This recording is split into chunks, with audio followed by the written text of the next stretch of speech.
Fighting grin endeared him to teammates and coaches, to anyone who crossed the quarterback's path. Haskins flashed that smile as an 11-year-old in Ohio State's locker room. Dwayne, yeah. What you think of Ohio State? This is awesome. I'm going to college here. You going to college? A decade later, the Maryland native made good on that promise. Back the pass goes Haskins. Caught for a touchdown. What a pass by Haskins. Not only was he Ohio State's starting quarterback in 2018, he also shattered long-standing Big Ten single-season passing and touchdown passing records. All you cared about was making sure that everyone around you was okay, and I can't thank you enough for that. You are what I strive to be. Became a Heisman Trophy finalist. He parlayed an electric season of 50 touchdown throws and 4,831 passing yards into becoming Washington's first-round draft selection in 2019.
To Haskins poured in on social media, including this on Twitter from Steelers wide receiver Chase Claypool, who said, "I spent your final moments with you, and I can't help but think about how selfless you were in those moments."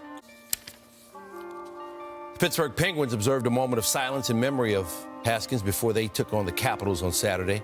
They dimmed the lights in the arena and posted a picture of Haskins on the scoreboard. Police say they're investigating Haskins' death as a traffic homicide. He is survived by his wife, Calabria, whom he married last March.